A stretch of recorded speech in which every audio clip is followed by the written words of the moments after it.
And we're back. Game number 2 of our first Eastern best of 3 of the night. Just about ready to get underway. As you can see, the draft going in a flash, and I'm not even going to recap. I'm going to throw it to Ben Merlini Wood, let him break down the draft based on what he sees so far. DK dominated in game 1. TongFu looking to repeat.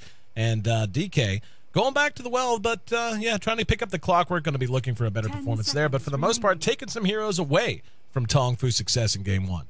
5 seconds remaining. Important for them to take out the Luna just because DK did play very greedily with a double Midas pickup, and that was kind of their ticket back into the game. But Luna, with her pushing pressure, with her early game fighting abilities with Eclipse, was just a little bit too much for them to handle, and they just took all their towers down by storm as well as Roshan. So I think now that DK has that on their side, TongFu can't just kind of steamroll them through their T1s and T2s. Yeah, very much agree. TongFu, though, picking up a very tanky lineup, at least in terms of the Alchemist and the Viper to begin with. Crystal Maiden, very effective, levels 1 through 5, and even well beyond that. This is a lineup, I mean, when I look at what TongFu's doing already, they have their options open to them. Puck most likely going to want to claim that mid lane, so it could be a support Alchemist. Viper could be a mech carrier that'll free Puck up to get active very, very early if they're able to put together some early team fight potential. DK, though's got a deceptive amount of push power here, just between the Leshrac and the Luna in particular. And they actually have the makings of a very strong offensive tri-lane if they want to go in that direction as well, and maybe even run the clockwork in mid to make sure he gets a good start. We've seen that a number of times from DK and certainly from all across the world and from other teams as well. So a lot of flexibility built into both lineups so far. The puck pickup from TongFu, I think that's going to be really key for them, just because Mood did so much work on the Nixes, and they really do need a standout performance from him to just kind of keep DK down in the early mid. And they seemed really weak early mid. Like Enchantress didn't really do that much, CM didn't do that much, and they just let Mushi and ISS just die. And you cannot have that happen, especially when Burning isn't going to be able to carry in the mid game. TA going to be grabbed up by DK, so it looks like that'll be their mid. And could be an offensive tri-lane, could be a safe lane clockwork, or they could just flat out try to farm the Luna, get her off to a good start. In either case, there's going to be a lot of activity, a flurry of activity, I would say, on both sides. Again, the push power of DK cannot be underestimated, but there's so much tankiness between the Alchemist and the Viper in particular.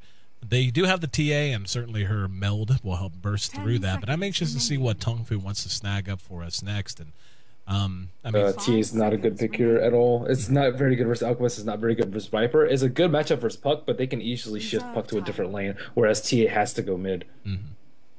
And still waiting to see that number 5 pick up. But I mean, what do you think the purpose of the TA pickup here is then? I mean, if you don't think it's a good matchup, and I mean, it's just one of those things, theory crafting it out, I can understand. Certainly able to blow up a squishy hero like Crystal Maiden, and will help to hopefully deal with the innate survivability of heroes like Alchemist and Viper. But what could be the pocket strategy behind that, if not just what seems to meet the eye? 5 seconds remaining. I'm not really sure. I think they just maybe wanted to give Mushi a hero that wasn't going to die in mid. I think that's probably the best option for them. But at the same time, yeah, it's just I don't know. It just seems like it's going to be a liability later, especially if she gets off to a bad start, which is exactly what happened last game. OD got off to a bad start and was just a liability because he was desperately just trying to farm his way back into the game. They're going to be switching things up a bit here, and we'll see. Is Zoe going to be farming? We'll watch his early items. Hope that will be well, maybe. He picked up, grabs boots first on the Alchemist, so that's fascinating to see. Moo's moving out with the Wraith Band, so it looks like he's just flat out going to be farming. And now ZSMJ is going to be on the Windrunner. We saw ZSMJ make a return to carry there in our first game. Certainly that's where he learned, or earned, I should say, his stripes in Dota. Became, in many ways, a legend, not quite comparable to Burning, but certainly on that level in the eyes of many. And, yeah, well, we'll hold that thought for a minute as both are beginning to move out for the moment. Both teams moving as 5. Could have a lot of early fireworks. The SMJ's Windrunner we've seen on display a number of times here in D2L Eastern play. It is phenomenal, so one could understand why they take him back off of carry just to get him that hero. 30 seconds to battle. And I think the switch from for Zoe to the support role is, again, going to be very, very useful for them. ZSMJ just seems like a much more experienced carry player at one position, although Wind Ranger, I guess, is probably just going to be equal to their mid role in terms of farm, so I wouldn't really call it a carry Windrunner, not at one position, but close. I am going to have the hardest time in history adjusting to calling her a Wind Ranger, but we will simply try. Just doesn't roll off the tongue battle nearly as well, begins. does it? We'll just call her Windy. That'll work. Anyway, the horn blows. Let's take a look at who's handling who. On the side of TongFu, as mentioned, it will be Zoe on the Alchemist. The boots first Alchemist, so I would imagine he and Song Sheng are going to want to be very active early on. Speaking of Song Sheng, he'll be on the Crystal Maidens. The SMJ, once again, on our Windrunner with the puck, played by XTT. He's setting up shop in the off lane. Had a lot of success there on the Centaur in Game 1. Mu, as anticipated, will be taking the Viper here into mid. He'll be going one-on-one against Mushi, and as you mentioned, switching away from the unfavorable matchup of Puck versus TA. Speaking of TA, again, Mushi going to be handling her in mid. That'll be Lanham joining Burning here in this top lane. Lanham on the Leshrac and Burning on our Luna. We're going to see MMY playing on the Rubik this time. Was a real nice performance out of Song Sheng as we see a split earth miss there from Lanham. Song Sheng played a very nice Rubik in Game 1. And Ice Ice Ice back on the clock. Going to look to have a much better performance than we saw in Game 1. And yeah, XTT is in mid, Viper is mid versus Mushi, so Mushi not going to have an easy time. It is still very early, but Viper really does have a huge edge in this matchup. Mushi doing decently in terms of CS, though. They really need MMY if they want to kill out XTT. They can't really harass him that well either because he has phase shift. He isn't level 2 yet, but he will get it pretty darn soon. The rest of the lanes so far, we see Ice Ice Ice already to level 2. And playing quite far ahead. We haven't seen Zoe or Song Sheng begin to move around quite as much as one would expect so far with the early boots build coming out on Zoe, but can anticipate that's probably going to change. They'll look to make something happen either in mid or probably trying to dive behind the tower on Ice Ice Ice if he's not very careful. The early CS, though, indicating that mid's going quite well for Mu as he's amassed 8 CS, doubling up TA at this point. Yep, and CSMJ should be perfectly okay in bottom. Not really sure why he picked up an early Magic Stick. He doesn't need it versus a solo Clockwork. Yep, there's a pause coming out. Looks like XTT could be in a little bit of danger. And XTT up at top. And he's rushing into a rather blind situation, but with 1 point already into phase shift, does have the ability to dodge out those splitters if he's very, very quick on the trigger. So far, no rotation heading that way, but again, Mu doing a great job here. We are going to start to see Zoe and Song Sheng move their way out, and we'll see what they want to do. Are they going to try to focus on mid? They're hanging out, at least for the moment. Yep, they're going to go for it. And Mushi slowed down. Here comes the unstable concoction thrown from the low ground. Mushi gets up the refraction. Is it enough? It's immediately popped. Frostbite's there, and one last auto attack. Makes first blood look easy as XTT was even there. Now there's going to be a telekinese, and he phase shifts away from that split earth again. Was talking about that just moments ago. Just a little bit too late. Yep, and we actually see Alchemist ran to sack himself to Roshan to make sure there was not going to be any surprise return kill. Mushi was so close to level 4 too. If he's level 4, he survives there. So that was just a very unfortunate by DK. Templar assassin just a little bit behind the levels. One less than that, he would have been level 4, and the supports were just too far behind too. And their coordination was really off too. That stun was not even close to connecting. Burning finding his farm very effectively, but so is the SMJ. I'm really anxious to see how he's going to end up building out. And Mushi, or excuse me, Zoe, going to go ahead and dive on Ice Ice Ice. Power shots there to follow it up just as a pat on the back forces him to salve up, but he will make it to safety quite easily. Yeah, and Luna's pretty much the only saving grace for DK right now. He's the only one doing extremely well. Not that Ice Ice is doing poorly on bottom. He's level 3. He has his boost, so he's not doing that poorly. Zoe may catch him out very soon, though. We're going to see XTT. Tempting fate one time too many. Poked his nose around the wrong corner. He's been poking his nose around that corner quite a bit and getting away from it, but that time DK had the damage output. Level 2 on Leshrac certainly helped, having a little bit of Edict damage. And Mu being farmed right in the face of by Mushi. And Mushi, got to be careful, spends the last of his mana before bottling up on that last refraction. Took a lot of damage in the process, though. And this 4-minute rune going to be very important to both sides. We can see Song Sheng actually looking to help out with it as Mu skipping bottle entirely. That's going to be an invis picked up by Mushi. So that's going to keep him in the game here in mid for quite some time. Yeah, I don't even know if they can kill Mu at this point. The boost is nice. He does need mech soon, but he definitely doesn't need a bottle in this mid lane. TA can't really put out any pressure on him. And yeah, going back to that pick, I would have liked to see like a puck maybe middle. Would have been not a puck, a maybe Queen of Pain or something like that. I think that would have been better in this particular game. But maybe Mushi will make it work out. If they get off to a pretty good early start, then I think they can snowball with it. Also, they have to keep down TA as well as Luna, and TongFu, they haven't really kept down TA. I mean, she's died once, but she's still doing okay in terms of CS, and they haven't killed Burning at all. And ZSMJ throws the shackle, does not get it to latch. Nice kill attempt and forcing him around from Mushi. And Mushi getting behind XTT with that newly acquired invis we saw him pick up just a moment ago. XTT pulling back, will go ahead and throw out the orb. Jaunts past XTT, or Jaunts past Mushi, rather. And the push power now going to be tested as they force the glyph out. Big rotation coming from TongFu. Sansheng joins up with Zoe and XTT. But this is a lot of push to cope with. Seeing that there's more than one there, might be able to force it back. Mushi has refraction pop. They're going to hang and bang it. And here comes Zoe and company ready to jump out and engage. XTT, not quite level 6. Hell, not quite level 4 yet, so without coil, they're going to have a hard time taking a fight like that, trying to pursue out DK as they retreat. That was very smart by DK. They forced so many heroes to go up there. They even forced out the glyph, and the tower's still low. Though at 144 HP, you just can't defend it, and you can't deny it. And meanwhile, Mushi just TP's back in mid, so he doesn't really have that much downtime. He will get level 6 now, and Mu is just running back and forth, not really out CSing him too badly. 24-4 to 19-5. That's pretty much as good as you're going to get in that matchup. SMJ taking a bit of abuse from Ice, was actually forced to salve up there. Still sitting in pretty good shape. Burning, though, sitting atop the current CS standings at 32. And TA once again gets another rune. There has been very poor rune control on the side of TongFu, just allowing Mushi to remain effective and be even more effective in his roaming by allowing these runes to happen. Yeah, and he's not going to deny Viper now with the haste rune. And this was similar to last game. Like, they just let Mu get too many runes, and it's a really big problem when one team just gets complete rune control. Well, they might go for a gank on mid. Nope, looks like they're swinging by top. They need to kill Burning, and he is pretty low on HP, 450 HP. He has a tango. He will eat it up, but I don't think it's going to be enough to save him. Here we go. Unstable concoction popped, and Zoe's going to go ahead and move in.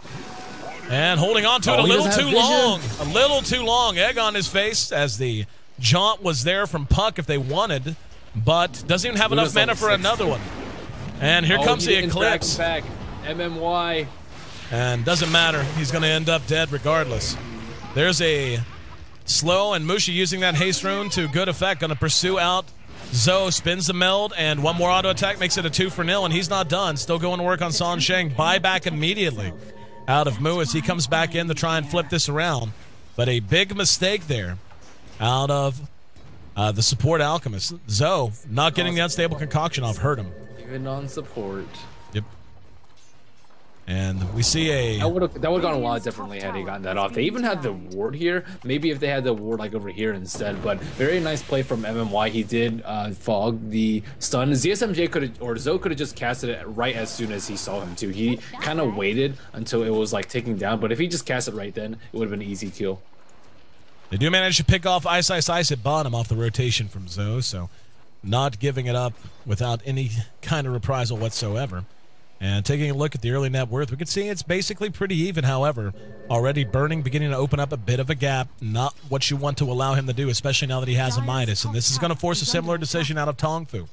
You go all in on the mid-game items and a mid-game build, or you just try to outplay them down the stretch. I think they're too far behind, or like they needed like an early game lead. Like Viper does not have an edge up on TA, and that's pretty much what they banked on in the early game. Windrunner, she has most CS on the side of TongFu, but only one behind Luna, and Windrunner with items compared to Luna with items. I know who wins that battle, and yeah, I don't think they have enough of the early game, and the tower already fell on top too, so it got denied, but at the same time that is a little bit too much for TongFu, because TongFu really relies on the early game, and DK, if they get a little bit ahead, they can snowball with their lineup, with Luna just being able to take down towers like we saw last game. TA actually not shut down that much by Viper this game. And Mu trying to play a little bit of catch up here. Got up his treads, picks up a magic stick, all that fun stuff. And Zoe, I'm anxious to see if Zoe's going to transition into a bit of a farming role. Doesn't have a single point in a Grievous Screed. Doesn't look like that's going to be... yeah, they don't really have late game. I think they may need him to. Yep. But it's going to be a very slow transition. Yep. I think it's definitely going to be necessary. ZSMJ farming up the Windrunner's fine. Smoke gank. It looks like Lana may pop it, though. Oh, is he going to pop the gank? Oh, wow, he is just outside of the range, but Ice and Lana looks like they may take a spell. Oh, no, he actually pops it from uphill. That is so lucky for him. Oh, Moo manages to get off one shot, but that's going to be it. The rest of TongFu forced to just loop around and look to take the tower. Still not level 6 on XTT. Him not having Coil is really hurting their offensive potential at this phase of the game. They also need a mechanism up very, very soon. ZSMJ needs to get that item up quickly. That's probably the most effective way we often see farming Windrunners built, is transition them away from a farming role after they get a very good, very quick mech up. But Ice hooking on to Moo, and he's going to end up trading 1 for 1. Now Burning's there, though. He's going to be frostbitten down. XTT brought back, phase shifts out, but with the Edict and right-click damage as high as it is, just nothing they can do but turn tail and run. Now their own... It's a 4-on-5 fight, too. Yep. Now their own tier 1 under very dire threat. Mushi's making his way down. He has yet another rune bottled up. They have done nothing to keep him off of runes, and it's hurting them badly. We're going to hear an unstable concoction come out on Lanham. Can they blow him up fast enough? They can. Zoe going to be eaten alive in return, though. Mushi pops the haste rune and may dive all 3. He does not feel scared one little bit. TP in will force him to back. The shackle actually didn't latch there. Now Moo's going to show his face. But Mushi's like, where's my team? No one helped him really except for Burning. And Ice led off all of that with that great hook shot underneath the tier 1, as you had mentioned. They are going to go ahead and back off, though. So we're at 11 minutes in. 11 kills on the board, split 7 in favor of DK. And the gold lead not insurmountable, but certainly beginning to take a turn. TongFu is going to want to turn around very, very quickly. TongFu was really close to getting just like really clutch ganks too. If they had gotten this kill on top, Luna would have been really underfarmed, and they probably would have gotten a decent amount of damage on the T1. If they got the gank on here without the smoke being popped from the high ground, or from the low ground rather, then they would have gotten an easy kill as well as the tower. So TongFu just really, really close to getting a lead, but DK with the slightly better plays. And ZSMJ has picked up that early mechanism as anticipated. We'll see if he wants to continue to take farm priority or if he'll transfer away from it. Really do think it'd be best if they started freeing up room for the Alchemist. And still no point in Agreevil's greed, but he is just level 6, so no real surprise there. And we'll see what he wants to do, but as of right now, they need to make use of their lineup. Viper's build so far just pretty much a grab bag. He's got another 800 gold to go with his treads and Wraithband, but again... He needs Scepter ASAP, but at the same time, he doesn't really have any survivability. Yep. And XTT finally is level 6. Ice looking for a hook. And, wow, they actually just spin a coil on an illusion. That's what just happened. They're going to manage to hook Moo out under their own tower, though. Big mental mistake. Cost them big in more ways than one. And TongFu now being doubled up by DK. Radiant's top tower. That was very smart play by Ice as he uses illusions to scout where the opponent is, because if he goes on Viper and it seems there, Viper will survive and Ice will just die too. So as soon as he scouts out 3, boom, hook shot and easy kill for them. So Moo getting a little bit burning. That was a big kill, killing Luna. Yep. ZSMJ came in, Zoe was there and managing to pick him off. He was just way overextended. That's honestly, Burning's been doing that quite a bit, just flat out overextending and being caught and punished for it. And that's, I mean, he was farming right here. And here we go. TongFu reacted and tried to save their tower. Looks like DK will go ahead and back after that. Yeah, Puck is really underfarmed too. Just brown boots, bottle, and a bunch of cheap items. 900 gold. He kind of needs his blink, but even if he gets his blink, like, who's he really going to go on? Clockwork most likely going to be able to survive until Cogs. Mushi usually has pre-refraction up. Luna will have... Luna's the best target because he's not even close to her BKB. And that Midas still not quite kicking in. They need to buy Burning a little bit more time. His net worth is actually not all that huge over top of the Windrunner, but after that, she's doubling up Moo. So Burning right on that cusp of critical mass. Oh, there's a smoke. They want to kill Burning again. Can he push this wave out fast enough? I don't think so. Not with the siege creep, but we will see if he gets greedy. And you did say it was Burning. Pretty sure Burning gets greedy from time to time, and he may end up dead again. Yep, he will. There's going to be the unstable concoction, and they're going to follow it up. Frostbite's going to be there to follow. Shackle, perfectly timed. Burning in game 1, he did it, and in game 2, he's doing it again. I wouldn't even call that an overextension, but it was certainly an unnecessary death just to get an extra creep. Yeah, he could have bought his Helm of Iron Will too, so that he lost a minimum gold. They did manage to pick off Puck in bottom lane in the meantime, though, so not completely unavenged. Moo will be able to TP out of trouble there in mid. MMY had just arrived. It looks like now TongFu, yep, they're going to head back down to bottom. They're not even looking to defend that tower. Yep. Need to keep their own jungle safe. Mushi's going to get a free tower in mid. And XDT there, but not in time to prevent anything. Right now, the movement just a little bit better from DK, and it's winning them the early game, no doubt about it. TongFu. It's not only that, it's like TongFu has to keep down Mushi and Luna, and early game they kept on Mushi, mid game they're keeping down Luna, but Mushi is caught up way back, has caught up in form too, so they can't keep both of them down, and they know they have the worst late game, especially with Alchemist in that support role. So at this point they're trying to prevent DK from getting to the late game floors that their team says they're going to be, but at the same time they can't keep both of them down, and I think they may lose out in the late game war unless they start taking a lot of fights, unless they start trading favorably and taking out T1. Also, DK can do Roshan pretty soon too. They definitely have the heroes to do it, and they don't have any medallion up right now, but that can come pretty early. And Ice is pretty close to Mech, maybe? No, actually he's pretty far from Mech. He has his headdress though. And looks like it will be ZSMJ continuing to take predominant farm priority for TongFu, and I'm going to guess that's his staff of wizardry, and it is, so one would imagine, yep, 4 staff on the way for him. So they're getting up some utility items on him. Moo, though, just really is not feeling all that influential. His farm is just not anywhere near where it needs to be at the moment. He's less farm than the Leshrac. Yeah, and same with XCT. XCT hasn't really been influential at all. Zoe and Moo showing their face here in mid, maybe looking to bait something out. XDT's right there behind them. He'll show himself with an auto attack. Roshan probably going to be on the minds of both teams now as we get closer and closer to 20 minutes in. Mushi's picked up a Mithril Hammer. We'll see if that's going towards a BKB or a Deso soon enough. There is no way that TongFu can push up this hill, not with MMY having a illusory orb. Well, let's put you... Go ahead.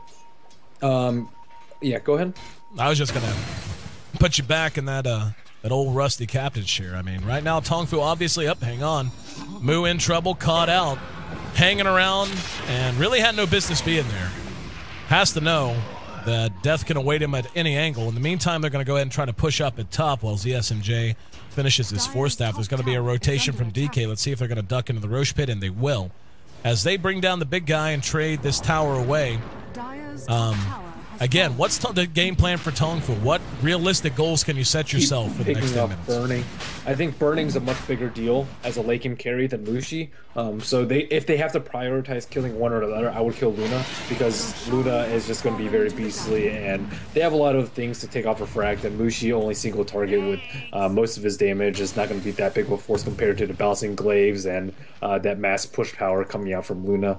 At the same time, they need to start taking better fights. Mu has just been getting picked off. He got picked off in bottom once, he got picked off in mid once, and that disastrous T1 fight too where he got hookshot. So all in all, he's been picked off 3 times, and he keeps forgetting that DK has really good vision too. Like, as soon as they rotated top and walked by this TA ward or TA Psionic Trap, they just initiated it on Mu. So Mu has to be wary that, hey, they have more vision than usual because they have a TA, and I can't play up that far, because usually when you're up in that position where, like, well, the opponent's probably not going to be behind go on me, because going on Viper is a terrible idea and my team's there, they all die. So he's willing to take that risk. But when they actually have vision and they don't need to take that risk because they know it's a calculated risk because no one's there, then he can just keep on dying and dying. He's 1-4-1. Looks like Ice may get a kill on him. Nope. Just a little bit of harass there. And then once they get a Scepter up on Viper, they can just keep Viper striking TA over and over during team fights if she manages to get farmed, and then Burning will be under farmed at that point.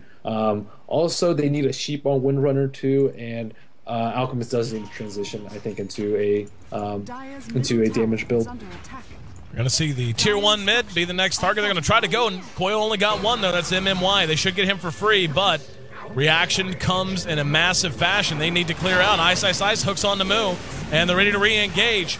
Ice in trouble, cleaned up, and Mushi trying to do what damage he can. Here comes the Eclipse. Sansheng cleaned up as well. The damage just too high on the side of DK.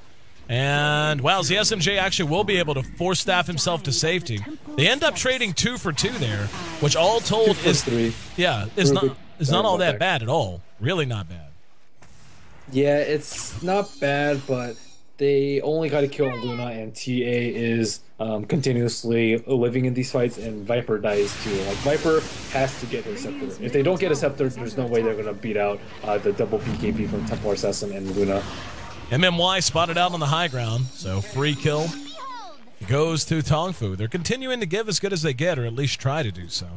But now MMY needs his Blink Dagger. I don't think he needed to buy back there. I think the fight would have gone okay even had he not bought back, since he had the Aegis. But now with the death, the buyback from the death, he doesn't have money for Blink Dagger. He's like 1,000 away now. He probably had like 1,800 gold before that. BKB done on TA. Looks to be the same item Viper desires. No glyph for DK, so if they want to keep this tier 1 standing, they're likely to have to challenge it sometime soon. And they're not going to have much of a problem. Yep, here's a nice hook on the ZSMJ. Force staff gets him out of trouble. BKB's pop. Cogs go down. Don't catch anyone. Zoe being focused down by Mushi with that DD. Ice eating a lot of damage. Will he be able to retreat? No. Zoe next on the kill list. They're going to be able to mech through the damage. Mushi going to be frostbitten down. The refraction holds him down, and that's a huge kill. Getting the Aegis completely for free, and they might get him again. There's going to be beautiful blink in from XTT. What a huge turnaround for TongFu. They looked like they might be on their last legs, but DK, in an awkward fight, the hook was good. He held off on the cogs, knowing the force staff would be there. He missed everyone with it, and then the overextension out of the Templar Assassin just allowed TongFu to extend that fight out and take a huge win, and now perhaps 2 towers in a row. Yeah, they were trying to get a kill with the BKB, but their heroes are really tanky right now, and there was a nice Viper Strike from Mood during the BKB, so that was kind of negated, and that hook shot into a force F was just very well executed by ZSMJ there. And after that, you pretty much just have to back off, because you're fighting uphill and into 2 sentry wards too. You have the Aegis, but that's not enough. Luna does not have a clip. Didn't have a clips up at that fight, and the 2 supports were way far back. Puck has Blink Dagger now. He can pick off the supports very easily, and TA, as we saw, even with Trez, Drums, and BKB, can't really do that much on her own. So that means that Burning needs his items. He needs BKB, and they need another Aegis if they want to win a team fight. Burning just picks up his BKB, so he's going to be able to come to fights a little bit more often now.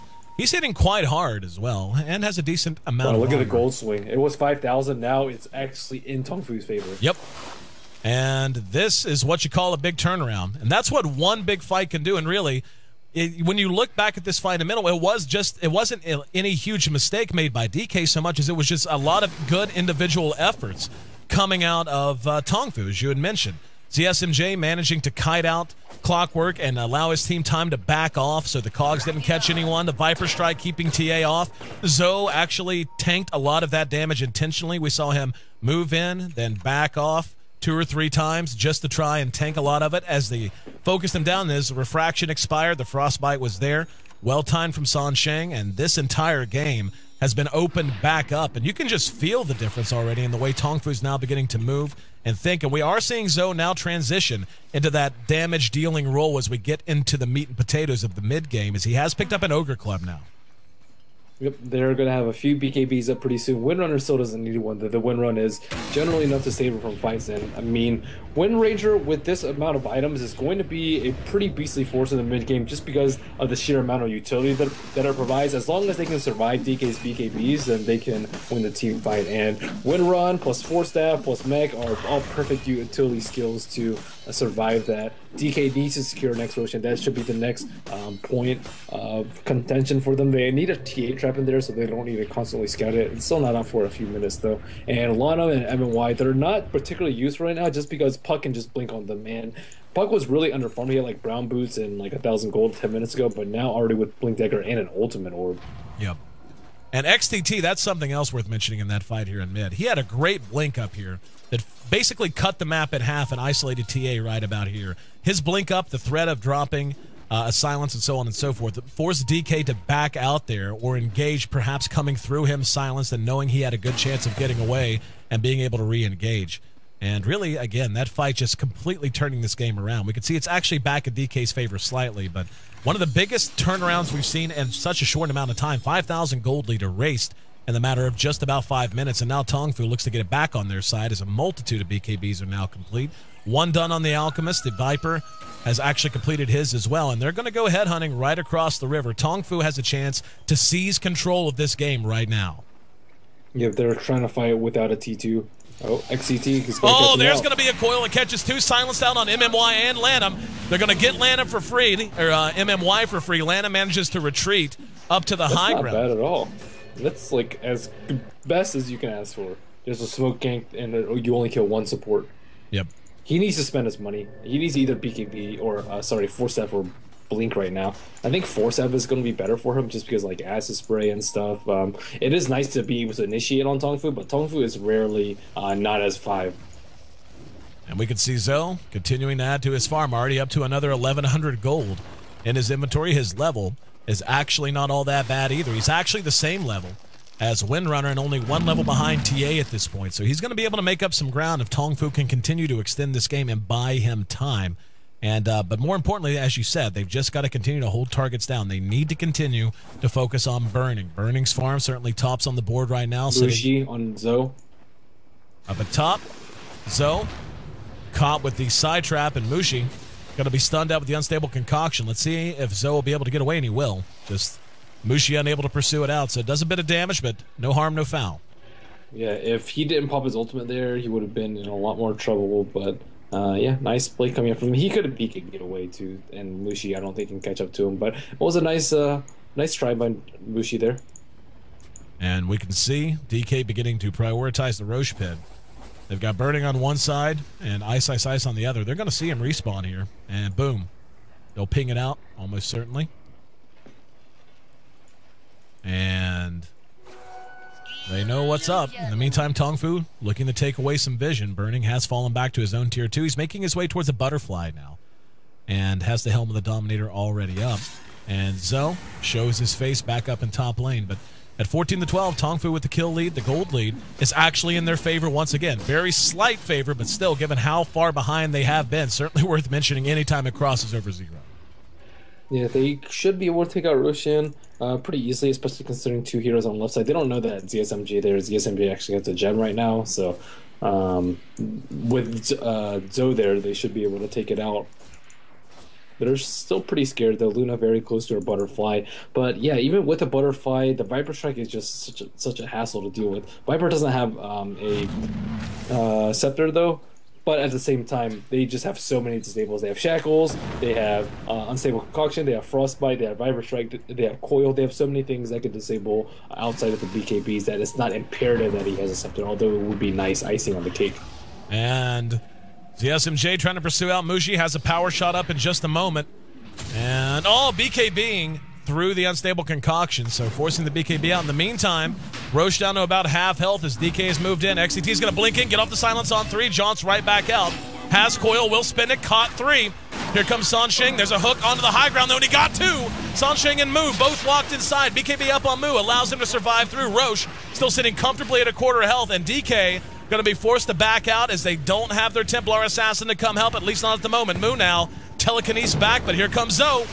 Can they clean Mu up in time? Nope. Mechanism is there. Zoe throws out the Unstable Concoction. Caught Lanham. They actually stacked their stuns. Lanham caught with the Shackle as well. BKB showed up by Zoe. He's moving back towards the Ancients, trying to find somewhere to hide in TP. Will he be able to get away? He will. That meld going to track him down, but it doesn't matter. He's going to be safely back at home. Roche still standing, at least for the moment. They're going to move right back in. It's 1 for 1. Crystal Maiden and Lesh, the 2 that are down. Looks like they're going to get this after all. And Luna adds the Aegis to her inventory. That was a big hook shot by Clockwork. If Clockwork did not do that, 4 of them were coiled too. If he didn't hook that hook shot, they would have definitely lost the fight. And he hook shot 2 of them. Very nice split earth follow up, and that completely turned the game around for DK. And securing that Roshan was just so important for an already struggling DK. And now Luna butterfly completed in just a few hundred gold. Here's the Aegis. DK probably sitting pretty comfortably now. Wind Ranger not that close to her Sheepstick. She has not been farming well after her because she had to buy the gem herself, and when you're I guess one position has to buy the gem, that's not a good position for your team. Alchemist is doing okay in terms of farm. If he had died, it would have been really bad for him, but he has 3,200 gold. He can get an AC and tank up pretty easily. Yep, looks like that's going to be the goal too. And this is going to be one that has the potential to go for quite some time. I mean, you look at the way these two teams match up. Luna, still looking for that butterfly. As you mentioned, will be done before terribly long. In fact, has it done now and should have it on the way to her just as soon as she's able to secure some time with the courier. But 30 minutes in, the gold now back in DK's favor just slightly, but up to 4 digits again, right around 1,500. The experience has remained in their favor for quite some time. How you see this playing out over the next 10 minutes? We're coming up on 30. Give me a synopsis for 30 to 40 in your mind, Merlini. If TongFu gets Sheeps and an AC on Alchemist, they can take the late game fight. But if DK like brings the fight to them like right now before the Sheeps hit, while they still have the Aegis, Isis in mid. Got shackled. The power shot was off the mark, and they're not going to overcommit.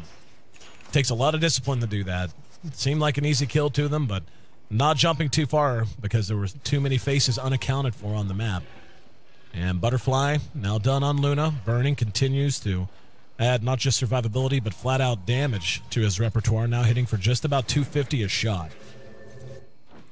Yeah, and if DK just tries to extend the game a little bit, they can either take the fight with an Aegis now and make TongFu trade really poorly and delay their Sheeps, or they can just wait for the Aegis tease and try to make a push out for them. I definitely think they should do the former rather than the latter, because having Sheep 6 is going to be really difficult for them to deal with. Rubik did go for a 4-stack too, so that'll make things a little bit easier for them. Burning leading the charge is going to be a split earth. Misses on the Alchemist. There's a rocket flare, but he will just go ahead and back out, so they're just going to sack the tier 2. And that leaves 2 towers standing on both sides, and DK's not done. This is really important for DK, though. It's a really good timing for the push, though, before the Sheeps come out before, so it has a big item. Burning caught with an unstable concoction. Sansheng moving out to try and follow it up. No jaunt on the illusory orb. I don't know if they have enough firepower to take the fight, though. Luna doesn't have a TP scroll. Mushi doesn't have a big item after BKB, so maybe not the best time for them. Aegis reclaim in 3 minutes. I don't think they're going to be able to make a T3 push. They can definitely make a T2 push in 3 minutes. I'm not sure about breaching high ground. Zoe picks up his plate mail, so he's already up to 20 armor. That'll certainly help some, and look to augment it further with his remaining Assault Cuirass pieces. Mushi has picked up his Yasha and has 2,800 gold in the bank aside, so it looks like he might even be going for a flat-out Manta style at this point. And Ice to go with his mech and treads, just finishes 4 staff. I think that Mushi could go for a Lincoln Sphere, and he can either pop it on Burning if he wants to, or it'll block Viper Strike himself during his BKB, it'll block Unstable Concoction, and Frostbite, and Shackle. All very useful spells to block. And Manta Style's like nice and all, but they don't really have that much AoE to deal with them. But it doesn't like really work that well with Refraction, and the move speed is not that necessary. He already has drums. He already has level 16 with traps. So yeah, I would like to see a Lincoln's out on DK though, just to deal with that annoying Viper Strike and all these mass single target stuns. Our chat trivia question, for those who might have missed it, was which D2L Season 4 player leads all players with wins on Alchemist, sitting at a perfect 8-0 as of right now? Merlini, what's your guess? Oof. Well, I would be guessing one of the teams that have won all of their games. Yep, I was going to say, you got to remember, it's 8 games, so that could just be 4 series wins. And here in mid, Ice caught out, drops the cogs, trying to mech through the damage. Won't be able to mech through all of it, as TongFu gets a free one that time around. I honestly don't know. It's hard to really imagine. Our 2 orders were LGD China as well as Alliance. Alliance doesn't use Alchemist that That's much, overall wins, not just in D2L play. So that changes everything. Overall wins? Yeah, I had no idea. Absolutely no idea. I don't know either. I'm at a loss. We haven't seen too much carry Alchemist. Yep. Yeah. I'm sure our good friend Nahaz. Throw out a guess. Yep. Throw out a guess. I'll say, hell, I don't know. Like you said, we see Alchemist played so many weird ways anymore. I'll just say Zoe, the hell with it. That's who's on it right now. Zoe? Yeah, why not? Who is my guess? I doubt it. In fact, I know it's not. I don't know. Xiao Chuji, maybe? Well, that's a nice one. I know it's not. Xiao 8? I'll just say Xiao 8. Xiao 8? That's fair. Yeah. Yeah, I know it's not Zoe, but whatever. BG Super. 8-0 on Alchemist and Pro Dota during 6.79. Yep, Super is pretty beastly. Super's just He's a kind of really good awesome, song, too. period. Like, that just... Yeah, he's a very flexible player. Yep.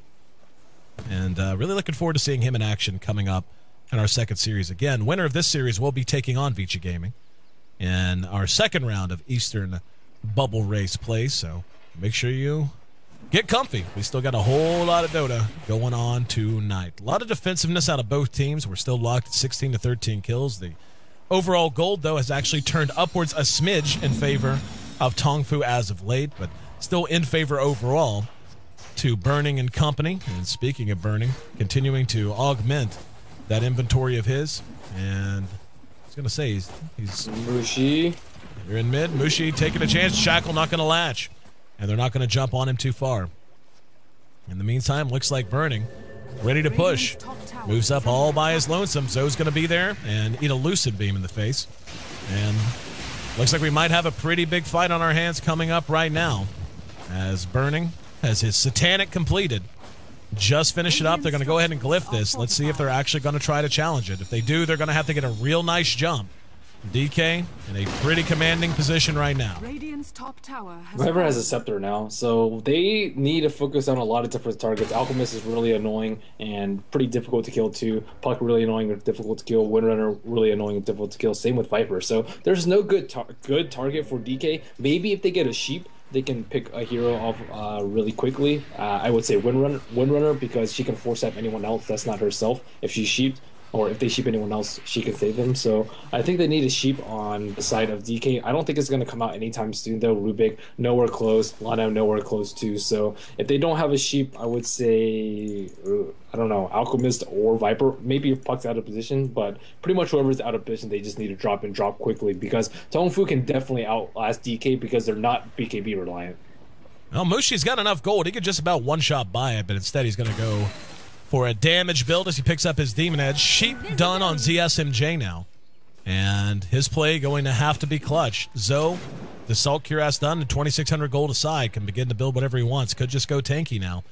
And this is kind of played out the way we thought. Took a little longer than I think either of us anticipated, but ZSMJ gradually transitioning into a support versatility role while Zoe picking up the slack on the carry position. But now MKB done on Mushi. There's going to be Puck with his scepter up, or excuse me, his sheep. Yep, his sheep. That's really bad for DK. They have to take out this Roshan though. I don't know if TongFu contests it. I'm not sure if DK can win. I think they can. It really depends on the BKB usage and the sheep usage. But it's going to be a close one. If DK gets the Aegis, though, they're in a very good position to win a team fight. If TongFu takes the Aegis, though, DK's in a lot of trouble. Yep, they're in position. They're going to smoke, and they're going to time this out almost perfect. Almost perfectly. Roche is going to be up in 5 seconds. Both teams should find out at the same time, roughly. Zoe ready to charge in, and there's the sheep used on Mushi. He's going to be forced staff to safety, and the hook! Disjoining the entire smoke gang. BKB's up on both sides, ice. Chop down. They do manage to lose ZSMJ in the meantime, though. And now Zoe, Sansheng, and Mu have to try to back out. They traded 1 for 1. Mu forced to pop his BKB. Mushi still has his. The damage output is huge. They're going to get a coil off behind the fight, trying to slow down the pursuit. Mu got hung up on creeps and caught with a split earth just as the BKB expired. They do manage to make it a 3 for 1 exchange. They're going to go ahead and take the tower here now. And now buybacks beginning to become a factor, but not really. Only 2 have them, and they both belong to DK. Radiant's middle tower has fallen. And let's see if they can hold. DK moving now Such up. a sick, really nice 4-step by MMY and a really, really nice hook shot cog by Ice. He actually pushed Wind Ranger into them and able to kill them, take the gem away from them, and now with the easy rack. So that was just a huge fight for DK. They were very well prepared for that. Mushi was in a great position because the supports were right behind him, and TongFu did not know that, even though they had a smoke jump and it was nighttime, so not really a good time for them to pick a fight. Maybe they had a ward. Oh, they did have a ward. Maybe, I don't know if this was dropped before or after, but if it was dropped before, they definitely should have taken the fight. I think it was dropped after, though. Mushi going to work on Roshan. Could solo it if he wanted, but we'll have some help. And no way TongFu's going to get there in time. Oh, wow. MMY now has Viper Strike, too. He doesn't have the Scepter version, but it's still pretty good. And DK taking a big Look at win. Luna's gold. Oh, my goodness. Absolutely massive. 24,000 overall net worth for Burning. He has 6,800 gold just hanging, just kicking it in the bank. Could basically buy anything he wants at this point, and instead just going to sit on it. He's got buyback, and he'll look to one-shot buy a big item once he gets, I don't know, 10,000 maybe, just to be safe. MKB would be okay for them. I think actually Scotty would be a good choice because since they have a few BKBs and is having trouble chasing people down, and they don't really have anything anti-BKB besides physical damage, but they just run away. So I think either of those would be okay. Opts for the Manta instead. Yeah, Manta's not bad either. It's good for sieging towers. So I think any. Looks like, I mean, TongFu's really in a really difficult position right now because how are they going to kill TA and or Luna twice? Well, maybe starting off with Mushi right now. Oh, there's a 4-step immediately. He wasn't even pre-refracted either. Yep. Unfortunate timing there. There was actually a bit of a hesitation, if we're honest, out of ZSMJ. Saw him turned around to run and opting that to say that wasn't the time to take the fight. Looks like they just want to go ahead and play tower defense and try to take a fight in the shadow of their own tier 3 at this point. Yeah, they don't really have anything to clear the Manta illusions either, which is a big problem. I guess freezing field, but that's pretty much it. Maybe a little bit of puck orb, but that's not your main priority to kill illusions. And now DK just gonna storm down this top lane with the Aegis, with the cheese, and I don't really think that TongFu can stop them. And Viper Strike can't be manted through. We're gonna see Burning be forced out to safety following that. Sansheng gonna be telekinesed, but not brought back down. And a little reckless here from DK as they're just going to go ahead, pull back and reset, catch their breath a bit, and look to take another fight. Mech will get TongFu back into fighting shape. And waiting on yet another creep wave, but as you said, at this point, Aegis, Cheese, Satanic, BKB still nice and fresh in Burning's back pocket. They just need to wait for a good shackle from TongFu. I don't think this is the best idea for DK. They can go through mid where they don't have to clump up as much, but as long as they watch the shackle shots, they should be okay. But now the Scepter from Mu is really kicking in. It's, what, 12-second cooldown? It's ridiculous. He can just keep casting on Burning. They don't have urns to keep him up. I believe they don't. They're going to go ahead and rotate now to mid. We'll see if they're going to rotate to push or rotate elsewhere. Bottom lane not really an option. Creeps all the way up at their own tier 2. So if they want to keep the siege up, they got to do it here. And here we go. Looking to follow the Megas in, perhaps. They're going to go ahead and loop all the way around. They're going to get some easy damage on the T3. Yep. And here we go. There's a hook up to Mu.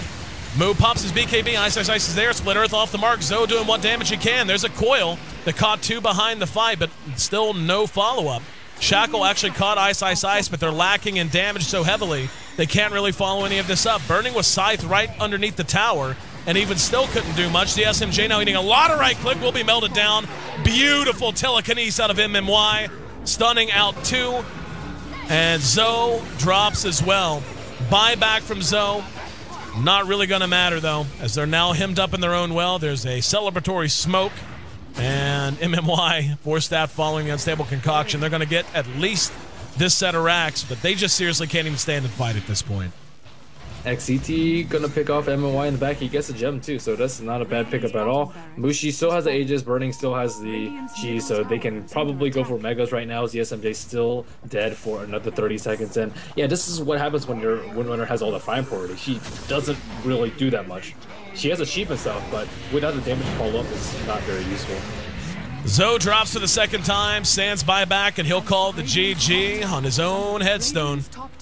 And for the second time today, we're going the full distance in a best of 3.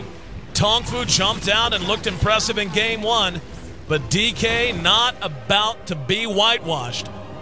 Wins game 2, and if we're going to a game 3, Merlini, really? I mean, when you look at, I think we pretty much agree. Mu took way too long to kick in with his farm on Viper. Scepter was way too late. The Alchemist may be waiting a bit too long to switch to farm priority. Wind Ranger had her mech up at a good clip, but with no damage coming out of the Viper and certainly none coming out of a support Alchemist, they just struggled to turn any kind of positional advantage into a tangible advantage. They did take that one big win in mid. They basically got the game back on track, but in the end, Burning was just in way too good a shape. From TongFu, I didn't expect the series to be this close, and I don't think many other people did too, but the draft a little bit lackluster without that late game potential, even though they had a pretty good early game. And one runner by ZSMJ, still just really nice play from him in the first 25-30 minutes of the game. 43 minutes, 21 seconds, the official game time. 19-20, split just about down the middle. And DK walking away with the kill advantage at the end. And really looking forward to our Game 3. This is going to be a test for both teams, and whichever team wins is going to be tested quite mightily, as they have yet another best-of-3 to play today if they want to keep their playoff hopes alive. I'm your host here at AC Chambers, the voice on the other end of the microphone. That's, of course, Ben Merlini Wu. Make sure you check us both out on Twitter. I'm at AC. He's at Merlini Dota. Make sure you check out D2L.gg as well. You can find up-to-date playoff brackets, find our schedule and everything else right there. And, we're getting down to the wire. We've only got one best-of-5 left in the West. We've got one more game for this series, one more best-of-3, and then that final best-of-5 here in the East as well. TongFu and DK both scratching and fighting for their lives. In the bubble race, every match is an elimination match, and we'll find out which team's going to be eliminated next. Again, I'm AC, joined by Merlini. Thanks for being a part of the broadcast. We'll be right back with the thrilling conclusion to our first Eastern series of the night here on the HyperX D2L. Stick with us.